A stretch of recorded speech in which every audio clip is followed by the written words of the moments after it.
قطر فيفا كاس العالم 2022. ايوه قطر زي ما بقول لكم كده هتنظم كاس العالم، كل ده هنشوفه في الديفندر. قطر فيفا 22. قطر بلد مسلم عربي صغيره جدا شبهنا زينا، عربيه مسلمه تنظم كاس العالم. صرفت قطر على تنظيم كاس العالم تخيلوا كام؟ 220 مليار دولار علشان تعمل ان شاء الله افضل نسخه في تاريخ بطولات كاس العالم. الغرب وقف ضدها، الغرب مش عاجبه قطر، الغرب مش عاجبه ان احنا بلد مسلم عربي ينجح، مش عايزين ننجح بالبلد كده، مش عايزيننا ننجح. لكن قطر بيدعمها الاشقاء العرب، مصر والسعوديه والامارات وكل العرب في ظهر قطر. كل العرب قدمت كل الخدمات لقطر. قطر تستحق بامانه ناس متخصصين جدا بقوا بروفيشنال في الطب الرياضي، كفايه عليهم ان هم اخذوا حق تنظيم كاس العالم، عملوا بنيه تحتيه عظيمه، صرفوا كتير جدا. قطر ان شاء الله هتبهر العالم بايادي عربيه. قطر باذن الله هتبقى افضل نسخه لكم ان تتخيلوا، ان في كل البادجات في كل الشوارع كاتبين جمل اسلاميه، كاتبين جمل محترمه. قطر منعت الخمور، قطر قالت لا للمثليه، قطر عملت حاجات حلوه قوي في كاس العالم، ننتظر بقى نشوفها ان شاء الله باذن الله في الماتشات. قطر قلنا ان صرفت 220 مليار دولار، عملت اضخم وانظف واحسن استادات. تعالوا بقى نخش جوه كاس العالم ونشوف الفرق ونشوف الماتشات. عاوز ابدا بما اننا بنتكلم عن قطر بالفرقه العربيه، حظوظ الفرقه العربيه في المونديال من غير ما ادخل التشكيلات عشان ما اطولش عليكم كده. انت عندك السعوديه وعندك المغرب وعندك تونس وعندك قطر. قطر منظمه البطوله هتلعب ماتش الافتتاح مع الاكوادور. ده الماتش ده اللي هيقول لنا قطر فين، وكده كده مع الارض والجمهور اللي هيقول لنا فين قطر البطوله. قطر والاكوادور هو الماتش اللي هيصعد قطر، هو الماتش اللي هينقل قطر للدور الثاني. قطر فرقه بقالها اكتر من 8 و10 سنين بيلعبوا مع بعض متجانسين. المجموعه ديت من هي ناشئين جايبين لهم مدرب اسباني وشغالين مع بعض بقالهم فتره طويله جدا، وعدوا اعداد جيد جدا. لعبوا مع بطوله امريكا الجنوبيه، لعبوا بطوله اسيا، اخذوا بطوله اسيا 2019. قطر على المستوى الفردي والجماعي منتخب كويس جدا. نتمنى انه يوصل للدور الثاني، نتمنى على الاقل انه ان شاء الله يحقق طموحات الجمهور العربيه. خلاص احنا كلنا دلوقتي عرب، كلنا ما بنقولش قطر ومصر والجزائر، خلاص كلنا في ظهر الجمهور العربي وسمعنا عن حته التشجيع العربي الموحد. يبقى دي قطر. تعال نتكلم عن المغرب. المغرب اقوى الفرقه العربيه بالقائمه. المغرب عندها قائمه لعيبه محترمه جدا، عندها اشرف حكيمي، عندها حكيم زياش، عندها ياسين بونو، عندها لعيبه حدث ولا حرج، عندها قائمه كويسه جدا. نتمنى للمغرب ان هي تكمل ان شاء الله الدور الثاني وتوصل لابعد الحدود. النهارده انت عندك فرصه تاريخيه ان البطوله في ارض عربيه، ان الجمهور عربي. النهارده كان بيشجعك قبل كده في كاس العالم اما كان في روسيا وامريكا وفرنسا، ما كانش معاك 3 4000 مشجع بتوعك. النهارده انت تقريبا اكثر من 70% من الجمهور هيكون عربي ويكون بيشجعك كمنتخب عربي. تعالى منتخب تونس، عكس ما قلنا تماما على منتخب المغرب، هنقول على منتخب تونس القايمه منتخب تونس اسماء قليله مش في اعلى مستوياتهم. اقوى اللعيبه بتاعتهم يعني معلول، فرجاني ساسي، الناس ديت خلاص عدت 30 سنه، الناس ديت بتلعب من زمان، الناس ديت خلاص مستواها بصراحه قليل. نتمنى طبعا لتونس زي ما اتمنى لقطر واتمنى للمغرب انها ان شاء الله توصل لابعد الحدود، ونسيب الفرق العربيه ونبدا بقى مع الفرق الافريقيه ونعرفكم حظوظ الفرق الافريقيه في الديفندر. الفرق الافريقيه بتتكلم في السنغال اقواهم تقريبا، واللي هي اللي واخده البطوله اخر مره واللي مخرجه مصر للاسف.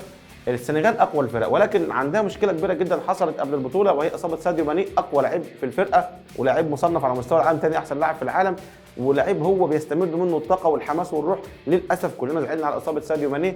نتمنى التوفيق لمنتخب السنغال، ولكن هو عنده اسماء كتير جدا، بدايه من الحارس مندي، بدايه من كوليبالي المدافع، ساديو سيس. فرقه متكامله، ولكن كان ينقصهم ساديو ماني. نتمنى لهم التوفيق. فرقه افريقيه زينا.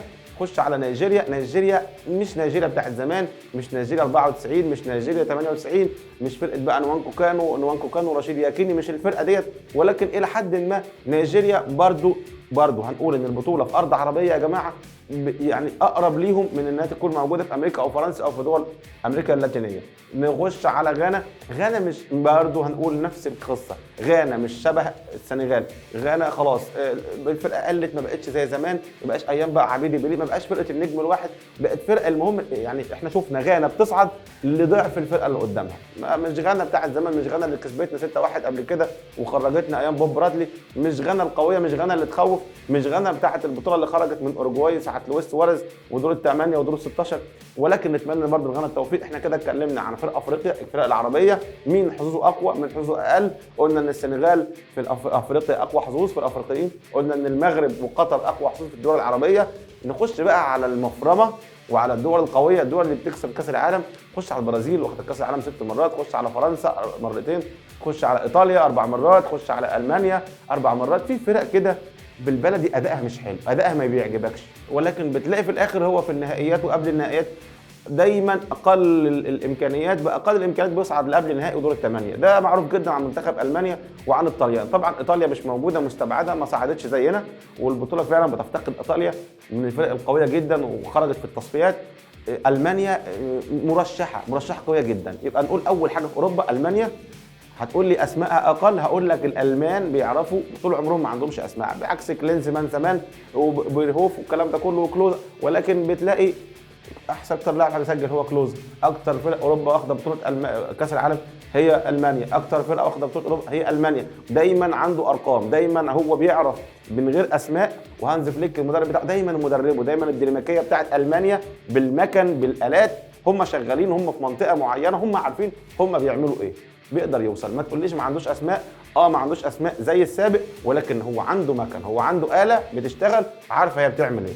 خش على فرنسا الفرقه اللي واخده اخر بطوله كاس عالم.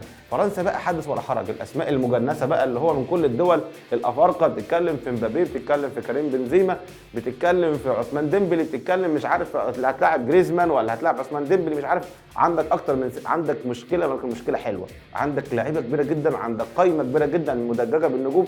مشكله فرنسا بس مشكله صغيره جدا احنا شايفينها في خط نصها لغياب بوجبا وغياب كانتي. ولكن طب ما انت عندك كامافينجا وعندك تشاوميني لاعيبه ريال مدريد المستقبل، عندك 22 سنه طيارات، عندك المدافعين حدث ولا حرج، عندك فاران، عندك كوندي لعيبه قويه جدا، عندك حارس مرمى لوريس. فرقه متكامله فرنسا. ولكن عندها مشكله ان هي برضو مش المكن، مش الالمان. تحس ان برضو العقليه التجنيس اللي من كل مكان يقدر ياخد بطوله، هو يغيب لك 10 12 سنه ويظهر لك زي زين الدين زيدان كده في 98 وتيري هنري، يغيب ويطلع لك يظهر لك برضو في 2018 روسيا، ولكن ما يقدرش يديك بطولتين 3 ورا بعض. وهو احنا بنراهن على كده، ان احنا التاريخ بيقول ما فيش فرقه اخذت كاس العالم مرتين او ورا بعض.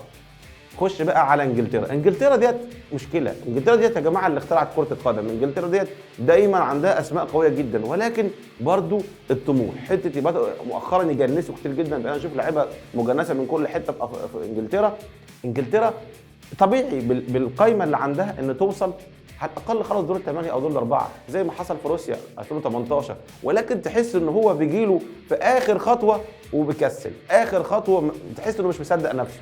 دي انجلترا. اخر فرقه انا مراهن عليها شخصيا هي البرازيل يغيب وياخد لك كاس عالم. اقوى فرقه واخد كاس عالم، اكتر فرقه بتلعب كوره حلوه، اكتر قايمه. لك ان تتخيل ان فيرمينيو اللاعب اللي بيلعب في ليفربول مع محمد صلاح مستبعد من القايمه، ما هو من كتر الناس اللي عنده. بتتكلم في نيمار، بتتكلم في فينيسيوس جونيور، بتتكلم في رودريجو. فرقه كوره، حارس 2 حراس مرمى احسن مستوى حراس العالم في المرمى في العالم. عندك اليسون حارس ليفربول، عندك حارس مانشستر سيتي. فرقه تقيله جدا. مدافعين كان زمان البرازيليين مشكلتهم دايما في الدفاع، دلوقتي اصبح اقوى ناس في الدفاع في البرازيل. خلاص عرفوا الليله ماشيه ازاي. انا عشان اخد بطوله لازم يكون عندي مدافعين، يكون عندي حراس مرمى. كان اخر حارس مرمى كويس جدا في البرازيل كان تافاريل كانديدا. بقالنا 15 سنه شفنا بقى دلوقتي خلاص اليسون، شفنا حارس سيتي، شفنا حراس كتير جدا. بدات الناس في البرازيل بقى شفنا كازيميرو، شفنا كافو زمان، شفنا روبرتو كارلوس باكات يمين وشمال. خلاص بداوا بقى يهتموا بالباك اليمين، يهتموا بالباك الشمال. ما بقاش كل زمان كان روماريو وبيبيتو رونالدو ريفالدو كل الناس رونالدينهو كل القوه بتاعتهم كلها في المهاجمين. لا دلوقتي بقينا نشوف ناس قويه جدا من البرازيل بتلعب باك يمين، بتلعب باك شمال، بتلعب حراس مرمى، بتلعب خط النص. خلاص بقت البرازيل بقت فرقه كوره شامله، ما بقاش مهاجمين بس. هنتكلم عن البرتغال وهنتكلم عن الارجنتين. انا اخرت الاثنين دول للاسف للاخر عشان الناس شايفه ان البرتغال هو كريستيانو رونالدو والارجنتين هي ميسي.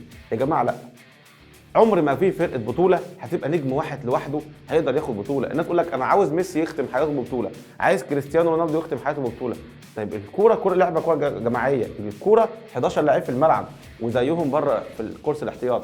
ما يقدرش ميسي لوحده في عز ايام مجدي ميسي في 25 سنه و28 سنه ما قدرش يعمل حاجه. ميسي النهارده في اخر ايامه الكرويه صعب جدا عليه يشيل فرقه لوحده. نفس الكلام ينطبق على رونالدو، مش هيقدر يشيل فرقه، وما حصلتش في التاريخ ان لعيب لوحده بيقدر يشيل فرقه.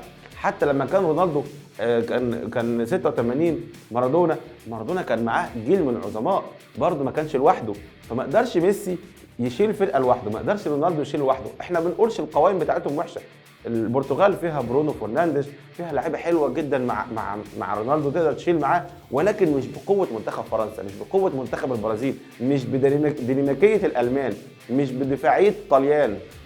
نفس الكلام ينطبق على الارجنتين. انت ممكن كسب الامارات 5-0. ايه الامارات مع احترامي ليها الشديد على مستوى العالم كقوه عظمى، كقوه رياضيه عظمى، الامارات ما وصلتش عن اسيا، واسيا ما تعتبرش من القارات القويه في الكوره. ولكن هنا الموضوع يكمن في ان اللاعب لازم يكون معاه تيم كبير شايله، لازم يكون معاه حارس مرمى قوي، لازم يكون معاه مدافعين اقوياء، لازم يكون معاه خط نص اقوياء، حد اتصاب، حد وقع منه يلاقي حد معاه يساعده. شفنا رونالدو بيعمل ايه في مانشستر يونايتد؟ معهوش حد، مش قادر، اليونايتد مش قوي، لكن اما كان في الريال والريال شايله قدر يشتغل. نفس الكلام قدر يعمل لك اسقاط على صلاح، بيعمل ايه في ليفربول وبيعملش ايه في منتخب مصر. يبقى اللعيب النهارده مهما تكون قوي، لا كلاعب بدنيا وفنيا وذهنيا محتاج تيم يشيلك. رونالدو نتمنى له التوفيق، ميسي نتمنى له التوفيق. كاس عالم انا اختصرتها لكم من غير ما اخش في مجموعات وادوشكم مش عارف مين يقابل مين. البرازيل يا جماعه اكتر حظوظ، افتكروا الكلمه دي، طريقها سهل جدا، ما فيهوش فرنسا، ما فيهوش اي حد قوي، ما فيهوش المانيا، طريق البرازيل سهل جدا بالقائمه اللي عنده. احنا هنا في الديفندر بنرشح البرازيل ونتمنى التوفيق للفرق العربيه والفرق الافريقيه. والسلام عليكم ورحمه الله وبركاته.